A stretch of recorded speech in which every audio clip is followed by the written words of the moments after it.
Welcome to the Alcohol Free Life podcast, brought to you by thesoberclub.com. I'm Janey Grace. This is for you if you've quit the booze or you'd like to, or maybe you're just sober curious. I'll bring you tips and motivation without any judgment, and there'll be inspiration from experts, quit-lit authors, and sober heroes.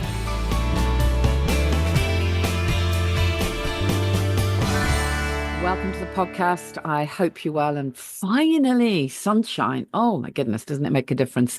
So very grateful for that.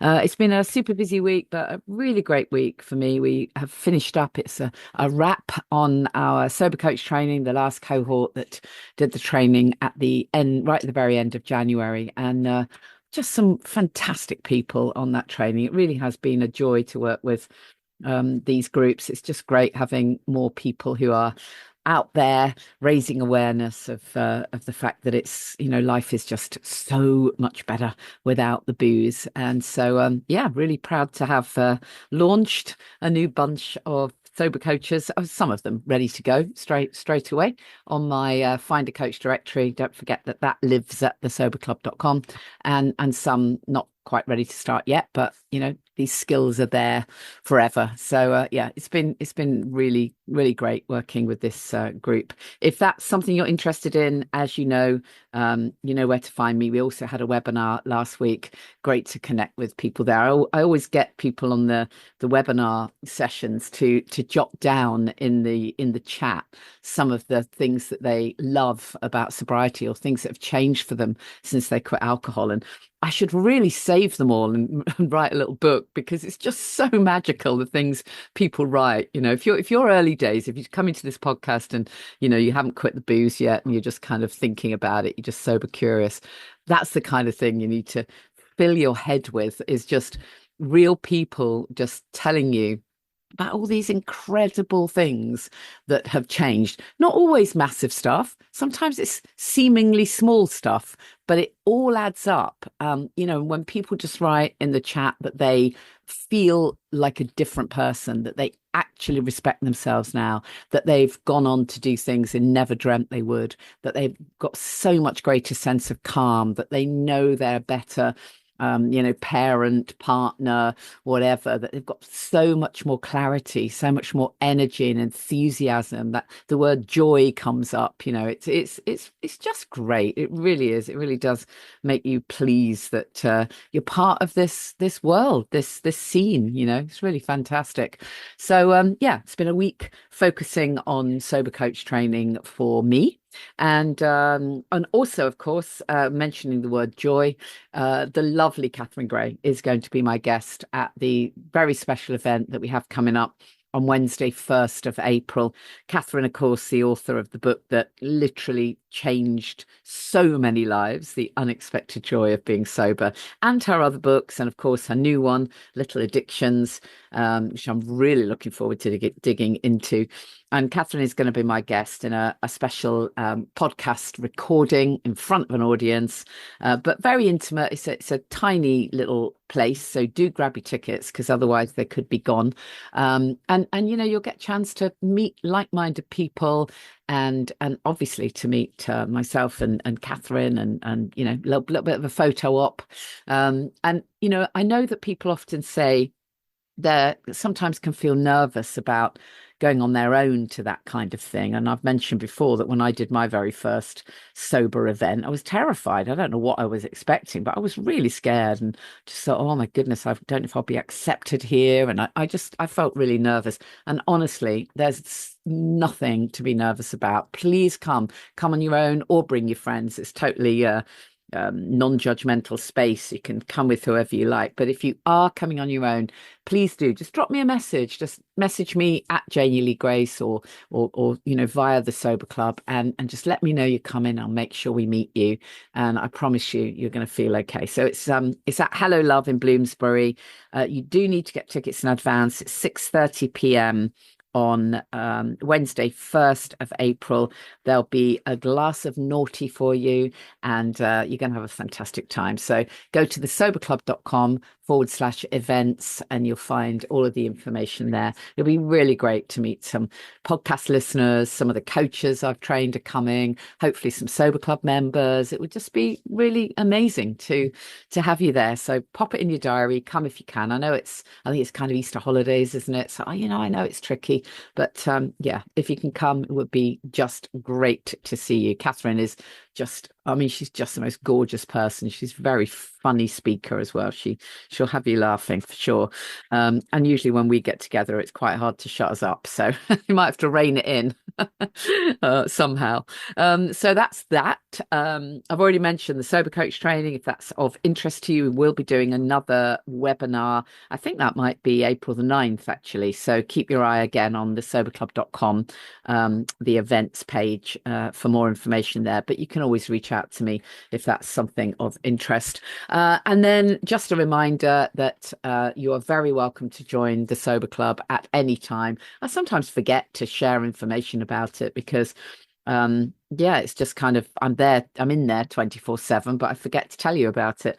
But if you are new to the podcast, then I also run the Sober Club. It is a community for men and women. It is quite small, but not expensive, but very high value, and it's really focused on every aspect of well-being. So we absolutely cover the quitting alcohol piece. Of course, we've got a course in there, Get the Buzz Without the Booze. We've got masses of incredible resources. William Porter offering some exclusive videos in there, whole load of hypnosis audios, loads of stuff around nutrition and fitness and spirituality. There are free meditations and hypnosis audios and just about everything you can think of. And then, of course, we have meetings as well online and a private community. So check it out. It'd be lovely to have you as part of our group, thesoberclub.com. And talking of communities, I really wanted to bring you this interview with a couple of lovely gals, Sandra and Sarah, who I was introduced to by Susan from Hola Sober. There are loads of different communities around, and there's room for absolutely everyone. So I just really wanted to hear their story and find out what's going on for them. And of course, just a reminder that I interviewed Susan not too long ago on the podcast, and Susan does her daily lounge stuff, so you can absolutely stay connected with the amazing things that she's got going on as well. Have you quit the booze, loving sobriety, but feeling unfulfilled in the work that you do? Have you been wondering about stepping into a rewarding career, helping the growing number of sober curious people to create a life they don't need to escape from? Join us for a free webinar where you can discover your purpose and find out more about what it means to be an accredited sober coach. Imagine yourself working from anywhere in the world that you choose within 8 weeks of starting this program. Go to thesoberclub.com/events. My guests are Sarah and Sandra, the founders of TAB, the alcohol breakthrough brand. And I was introduced to these lovely gals via Susan from Hola Sober. So that's a great introduction, isn't it? How are you guys? Very well, thanks. Good, fantastic to chat to you.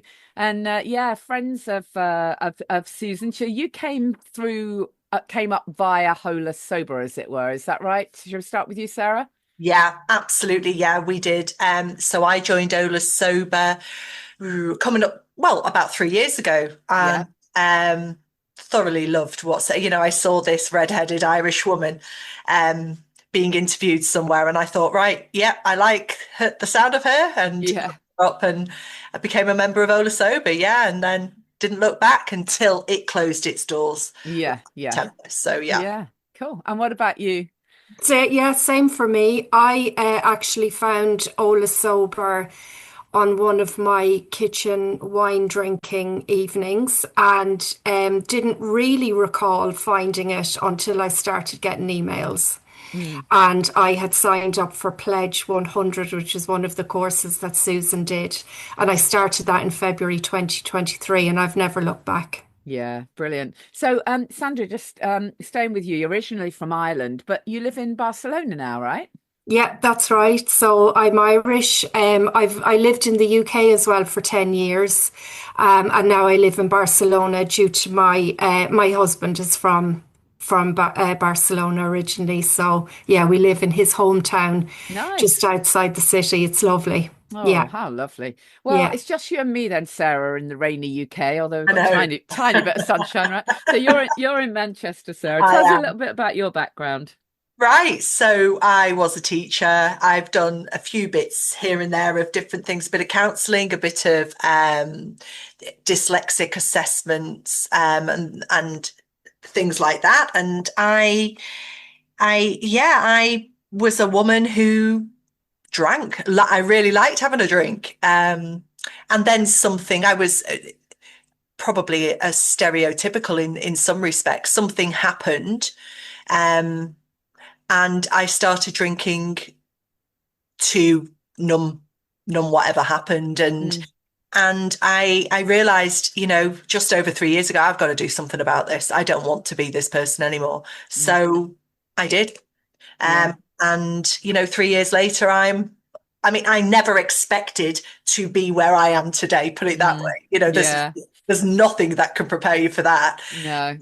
But sobriety has exceeded my expectations Yeah. beyond anything Yeah, it's I could so have. true, isn't it? I speak to Yeah, so many yeah, sober club members who just say, I can't believe what I'm doing now. I don't even recognize it. yeah. I wouldn't have recognized this person, 5 years ago that I would never have done these things. It just brings so much, I don't know, new opportunity, just everything really. What about you, Sandra? What was your sort of route to sobriety?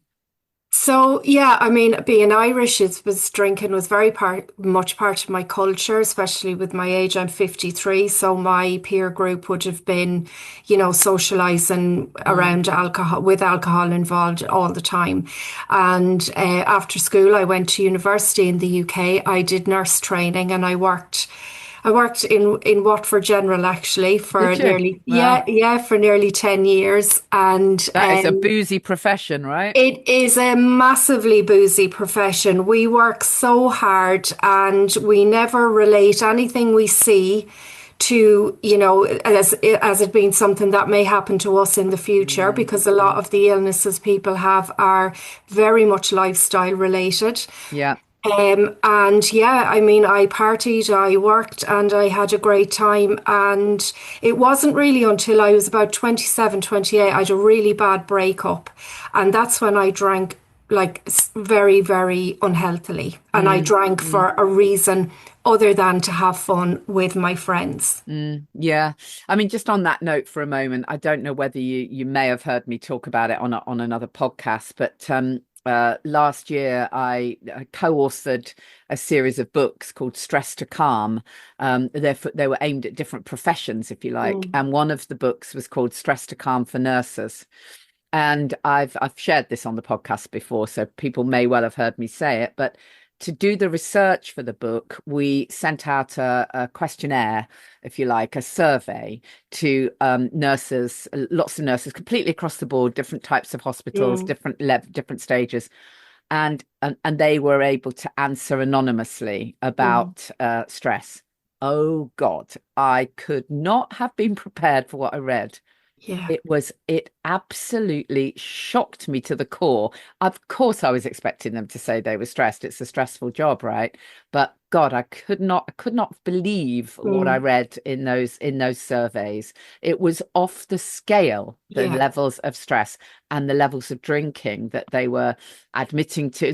We didn't even ask about the drinking. The book was called Stress to Calm. It wasn't actually linked to my sober club work, but Mm. they mentioned it Mm. one after the other. They said, I have to, I have to reach for a bottle of wine to be able to cope. I know that I'm really unhealthy. I know that I'm not eating properly. I'm drinking too much. I'm going outside to, if I have a break, it's just about long enough to have a cigarette. And, or, Yeah. I mean, on and on and on and on. Oh my Mm. God, is this unhealthy? What an unbelievably unhealthy environment. And Yeah. then I don't want to make this whole conversation about the NHS, but just Yeah. briefly, because it is one of my things that I can't stop thinking about. Yeah.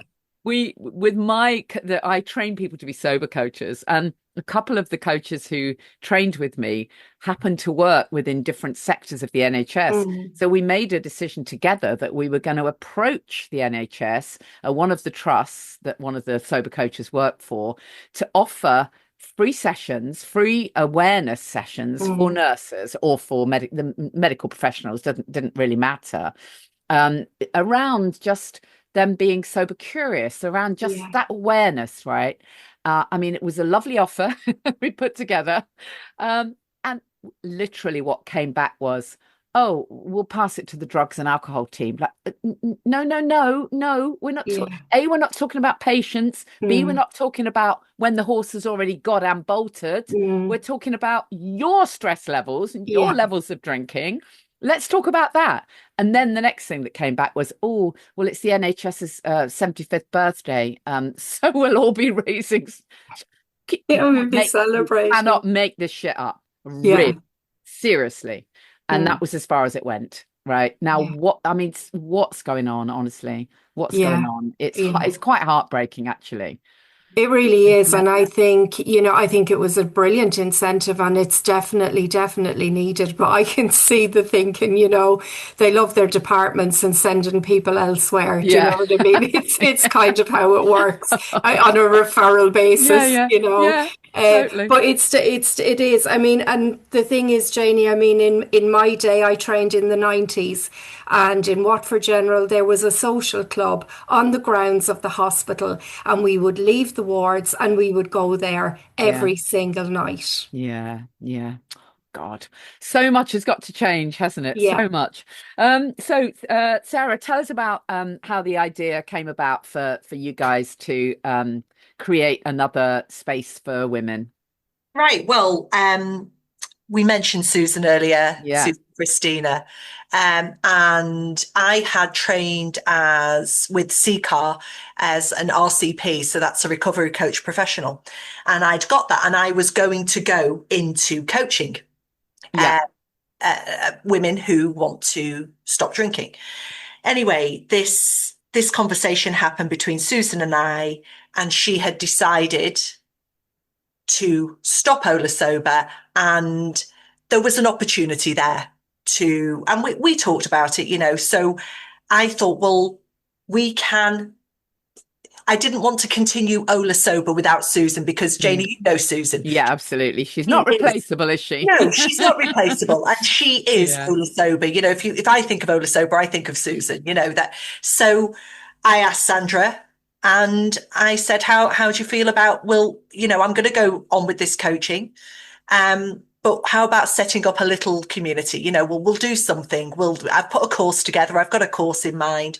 But coming from a teaching background, I enjoy writing courses. I know what I'm doing there, Let's do that. Sandra agreed. And so we basically spent last summer working, and we haven't stopped since, and it's phenomenal. So we opened the doors on the 1st of September, so the 1st of March was 6 months. We've now got a very clear vision. We've literally been building this plane, as we say, as we're flying it, and we've now we've got the most fabulous women in the community. We've got meetings every day. We've got programs running. We've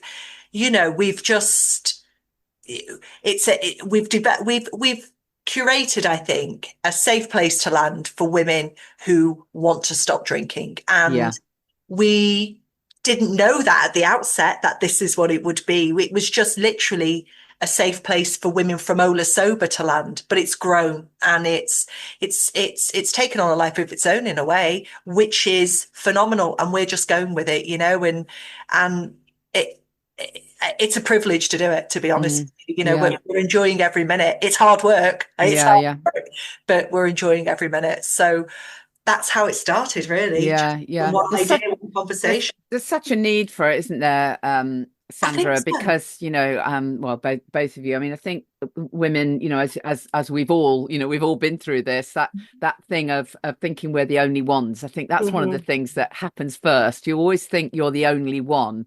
I remember sort of knowing that I wasn't at rock bottom, in my case, I was never going to be going to a GP or going anywhere near AA because nobody knew I had a problem. And it seemed as though I was exactly the same as everyone else, all my friends and colleagues and everyone else. But I knew I had a problem because I'm waking up at 3 a.m. feeling terrible. But I didn't know that anyone else was. This is the piece, isn't it? It's this secretive piece. So many women are going through this, but they don't know that they each are, if you see what I mean. Absolutely, because we do it alone. And I think this move, and the move from kind of drinking socially outside the house and with your friends and all the rest of it, it gradually moves inside the house, and it gradually moves to something that we do at home. Now, that's obviously due to our lives change. We have kids, we have families, and we can't go out that much anymore. But I think what we find is that move to kind of having your wine at home, it makes your life really, really small, and it's quite isolating. And I think we don't talk about it as women. Women, we're great. We all we can have great friends and great chats and all the rest of it, but quite often we avoid talking about things like this. And we see the women coming into us. They are women who look fine on the outside, but they feel stuck. They're exhausted. They're disconnected from themselves, Yeah. They're often really high functioning women, thoughtful women really self-aware, take care of themselves, go to the gym, eat well and all of that. As you say, there's no rock bottom. But they're just questioning. They want more from their life. Yeah. But you're absolutely right.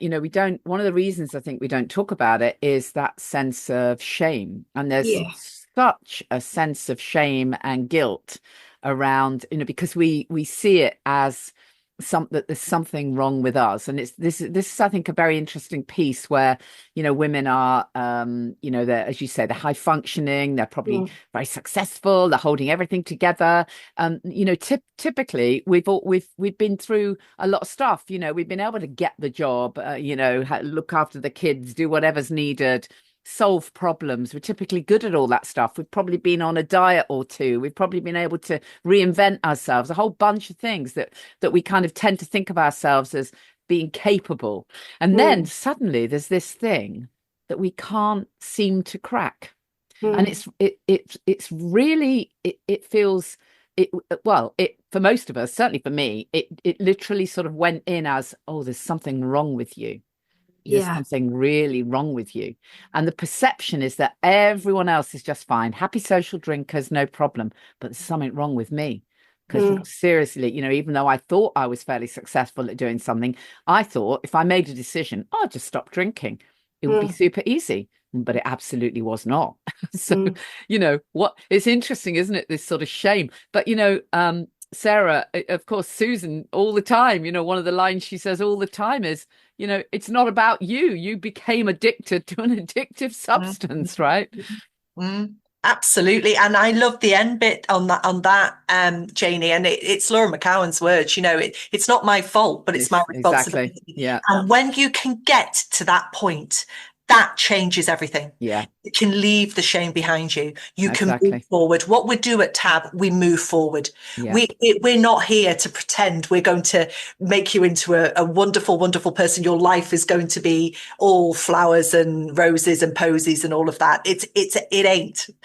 But what we can do is we can help you find your footing to move forward. Yeah. And the choice then, you then have choice, because what you described there, Janey, is we're just stuck in no choice. We are stuck in a monotony of flatlining. And this is for me, but I hear it from other women too. We are flatlining our way through lives. And it's a waste. It really is. And it's so amazing, isn't it, when we get to finally recognize that there are like-minded people, and that this is the power of community, isn't it? We see it in the Sober Club as well all the time, just people kind of going, oh my God, I had no idea that anyone else felt the same way. I remember sharing in very early days that I used to have literally the addictive voice. I would literally have a voice in my head that it felt as though this voice was telling me to go and have yet another glass of wine, even though I'd had 5. Yeah. And it took ages before the light was able to come on and I was able to realize, okay, hold on. So that's a part of you, but it's not who you are. You are not your thoughts. Not all of you. It's not all of you. Exactly. And it's just a thought. Cravings, they're just thoughts. But in order to get to that point, it's so much easier when you're with like-minded people who go, yeah, that happened to me too. I get that completely. It changes everything, doesn't it? That power of community.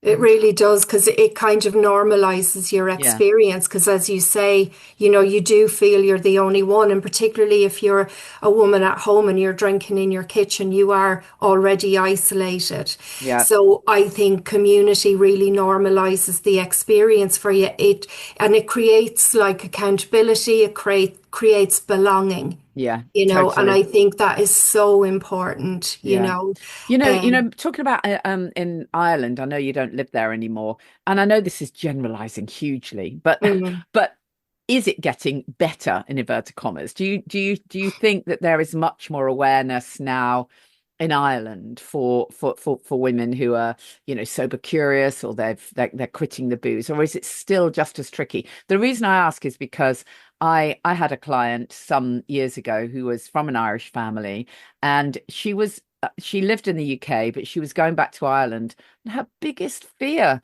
was that her family were going to force her to drink. That was her biggest fear. I mean, God, who needs enemies, Absolutely. But I do think culturally it is changing. I mean, the last St. Patrick's Day that I was in Dublin, the majority of people there, I mean, it was carnage. It was absolute carnage. But most of the people there were tourists who had come in for the celebration, to be honest. And I think, like, I'm in a small town down in the south of Ireland now, and yeah, there will be drinking and all of that in the pubs, but there definitely is a change. People are far more aware. It's not as socially expected anymore that everybody is just going to get blathered every time you go out. That's good. I mean, the zero Guinness has probably gone somewhere to helping with that. Yeah, absolutely. Yeah. The fact that it's on tap in lots of places now. Yeah, it is. It's widely available, and more so than a lot of places that you go. You actually can get a nice draft zero beer in Ireland. And it's lovely. And they're actually very popular, you know. That's great. What about in Barcelona, by the way? Well, I think Spain is one of the largest consumers of alcohol-free beers. So, and where I live on the main Rambla in the town that I live in, and there's like 80,000 people. Now, culturally, they drink totally differently from the way that we would typically drink in Ireland and the UK. So in Spain, what you see are people sitting in cafes. One person will have a zero beer, one person will have a coffee, one person will have a Fanta, one person might have something else, like a regular beer, a Canya or whatever. Nobody cares what you're drinking. And no one expects you to drink or not drink. Nobody has any issue with that. And it is absolutely not acceptable to sit in one spot with like 20 empty bottles of beer in front of you on the table. My husband could not believe it when he came to Ireland. Really? We went out. Obviously, we're together a long time, right? So these people drink. My husband doesn't drink. He never did, just out of choice. So we're in the pub, and when they were getting down to about half a pint, then the next person would go to the next one. Yeah. The glasses never get empty. And someone said to him, "Are you ready for the next one?" And he's sitting there with the Coke, and he's going, "No, I have a drink." And he's looking at all these half-filled pint glasses on the table, and he's like, "Why are they going up to get another one? Should they have a drink there?" I said, "You'll get used to it. Don't worry about it." Wow. Yeah, sadly, that's not quite the case in Manchester, is it, Sarah? No, not yet. But I do think it's changing. I do think it's changing, you know, when it's not. And you know, I think it's, I think as a woman coming into sobriety, we are very concerned about what people think of us not drinking. Definitely. And I think that can stop an awful lot of women from even starting sobriety. Definitely. It's one of the things that most clients say to me is that they are worried about the social situation, about the friends, the family, and how it's going to impact. But actually, what we see is typically it doesn't really. Most people don't really care. Certainly not after the first drink. Most people don't, and you know what? The ones that do, they're probably not your real friends. they might not be, but I think in lots of cases you're holding up a mirror to them about their drinking, and that gets a little bit deeper there. But it's true that the people who don't have an issue with alcohol couldn't care less if you drink or not. It's not even on their radar because they're out, doing their own thing. But it is a huge stumbling block or barrier. I think for a lot of women, particularly we have lots of women whose partners still drink. That's a tricky one, isn't it? It's a very tricky one. It's a very tricky one to navigate, but it can be done. Yeah, it absolutely can be done. Well, one of the things, I often say is actually don't share too much with your partner to start with, because they're not on the same page as you. And the most important thing is that you do this for you, right? Absolutely. And I think what I've seen happen in several cases is when you do crack on and do something for yourself, when women just go, do you know what? I'm on a health project, which it is, of course, and you just crack on and totally focus on that. Sometimes, not always, but sometimes, the partner just kind of decides, I want some of that. I want some of that energy and enthusiasm and all the rest of it. And sometimes they kind of come along for the ride, in their own sweet time. It can happen, can't it?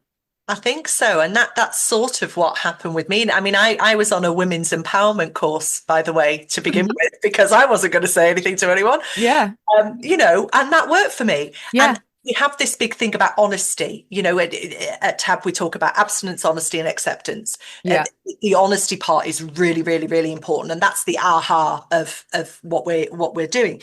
But, that honesty part is really important. But it's got to start with being honest to yourself, and you do what works for you. That's absolutely. And if you can come into a space with like-minded women, as you said, Janey, before, and be honest with them, that's enough. That's enough. That's all you need. If you can listen to women who have been exactly where you are and who talk the talk and have walked the walk and are open, there's no judgment.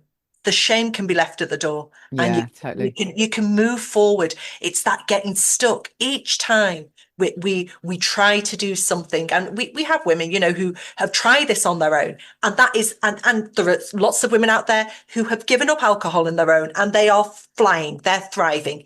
That's brilliant. But there are also lots of women who can't, who keep getting stuck, keep coming back to day one, keep thinking that they're hopeless, keep thinking that it's impossible. It's not. And that there are people out there who will hold your hand through the process. Exactly. And I'm not just talking about TAB, I'm talking about any. Well, one of the things I talk about a lot for my sober club is that we become cheerleaders, and I'm sure you're the same. And it's not even just for when people have quit alcohol. It's ongoing, isn't it? It's like whatever you've got going on in your life, you're surrounded by people who totally are rooting for you. And I think some of that comes from this shared experience of having quit the booze, actually, because I know that before I quit alcohol, when I think back to various sort of groups of colleagues or groups of friends or groups of just people that I was around, I don't remember that same sense of genuinely wanting loads of good for everyone else. I don't mean I was always surrounded by mean people. It's not as simple as that. I just mean it's difficult to describe, but I think when you've got a bunch of people together, a bunch of women together who've all quit the booze, there's this fantastic kind of sense of they really, really want the best for each other. It's really special, isn't it? That cheerleading thing. I think there's a synergy. I think there's a synergy there. And I think it not only does it normalize, like Sandra was saying before, normalize the fact that there are women out there who are like me. It amplifies, there's an energy about it that allows the pack, if you like, or whatever it is, the group of women, the group of men, whatever it is, to amplify their lives in some way. And I think that's where the exceeding expectations in sobriety often comes, because you are the cheerleader, you are there to hold the hand, you are there for the wins, you're there for the not so good days as well. But there's a communal bettering of yourself, learning about knowledge through knowledge, education, you're re-educating, not just about sobriety, about life, about your nervous system, how you calm your body down, all these things. And I do speak very passionately about it, obviously, but I do get passionate about it because it's true. It's absolutely, and I've experienced it, and I see it every day, women who experience it. So yeah, I do. Sorry, I will back down now, but yeah. But just to also add to that, I think a lot of women come into the space as having read lots and lots of books. They're actually quite well educated on it. Loads of podcasts, all of these kind of things. But there is nothing quite like the experience of actually talking to another woman who has been where you are, and you see how they have grown, you see how they got there, and you can see how it has truly benefited their lives. Yeah, it's really true. And I think that there's nothing can match that experience, that real experience and connection. I think all the books and the podcasts, I think they're all fabulous, and I've always used them to support my understanding of myself. But it was the actual connection with other women where I felt seen, I felt heard, and I felt understood without having to over-explain anything. Yeah, it's really true. And also we become so much more kind, don't we, when we quit alcohol? Wouldn't the world be a nicer place? Yeah, gratitude. It is true, really. Yeah, gratitude, kindness, it all flows when we quit the booze. Well, thank you, guys. I really appreciate it. Do you want to give us the website where people can find out more information? Sure, yeah. So we are on tabforwomen.com. Is our website, and everything is on the platform. We have everything on there that you need to know about courses, membership, events that we run. And if you want to contact us, info@tabforwomen.com, and we will respond to you. Brilliant. Thanks ever so much, guys. I really appreciate it. Say hi to Susan next time you see her. We will do. Really appreciate it. Thank you so much, Janey. That was lovely. So just a reminder then, if you want the power of connection, because it really is amazing to be connected, if you can, come and join us on Wednesday, the 1st of April, for the live podcast recording with Catherine Gray, author of The Unexpected Joy of Being Sober, The Unexpected Joy of Being Single, that was some time ago, The Unexpected Joy of the Ordinary, what a book that was, Sunshine, Warm Sober, and Little Addictions, which is just a fantastic new book. She also wrote an incredible novel. It was so good. I'm going to have to chat about that on the evening as well. Wednesday, 1st of April, if you go to thesoberclub.com/events, you'll find all the info there. It's at Bloomsbury in London, 6:30 till 8:30. You can also look at the show notes for this podcast, and you'll find the information there as well. Next Sober Coach training webinar will probably be April the 9th. So you'll find info there, but you can reach out to me anytime you like. And then just that reminder that, I say it every week, but if you're starting out, just give yourself a huge hug and know that it's the best thing you'll ever, ever, ever do. Really, it honestly is, for your health and well-being. There's nothing more important, but you do have to commit, for a bit of time. You have to make the first few weeks completely non-negotiable. And that I always say, don't use the phrase giving up. There is nothing to give up. You are only gaining. One of the clients that I'm working with at the moment, she's doing fantastically well. She forgets to pat herself on the back sometimes. And actually, it's really important. Allow yourself to know that, okay, this a little hard thing you're doing, but you can push through it. And then just cheer yourself on. Notice all the great things that are happening, however tiny, they still are amazing. It actually is amazing to be able to wake up with a clear head. It really is. It is amazing. It is literally just magical to be able to know that you're a calmer, kinder person. And these things they kind of drip feed in little increments, but then they start to build up, and it changes who you are. And it's worth sticking with. It really is. So if you're early days, I do remember how it felt, back then. I did feel very raw and exposed, and as if I just wasn't comfortable in my own skin. It's a weird feeling when you first do this, but push through the hard bit. Get yourself some support. If you want to work with a coach, it's one of the quickest ways to getting where you want to be in a much, with much more ease. So please reach out if you want some one-to-one coaching. And absolutely can accommodate you. Or if you just want to be part of a group, come and join us in the Sober Club, because the community is incredible. But if none of those things are right for you, if you don't want to join the Sober Club, or you don't want to join Tab for Women, as we heard earlier, or you don't want to work with a coach, perhaps you don't want to do any of those things, and that's okay. But still tell someone, because if it's just you and the voice in your head, I can absolutely assure you, you'll be back down the slippery slope. You do need to hold yourself accountable by having that extra layer of accountability, by telling someone else so that they can hold the vision for you. So at the very least, drop me a message. I'm very easy to find on social media. Just follow my Instagram, my Facebook, LinkedIn, whatever you want to. It's at Janey Lee Grace, and drop me a message. And if I get the message, I promise you I'll respond. I will hold that vision for you. And it just adds that extra little layer, because then when the voice comes in and says, oh, sod it, I'll start tomorrow, I'll have a drink, there'll just be a tiny bit of you that goes, oh, it was only a few hours ago I messaged Janey. Well, that didn't last long. Maybe I will hold on a bit. You just never know. It might be the thing that makes the difference. So reach out and tell someone you're doing this, and give yourself a massive hug. And I will see you same time next week. Don't forget to get those tickets. Come and see Catherine Gray and myself on Wednesday, 1st of April. Thank you for listening to the Alcohol Free Life podcast, brought to you by the Sober Club. Please rate and review. And if you want support, accountability and inspiration, and you want to live your best life without the booze, check out thesoberclub.com.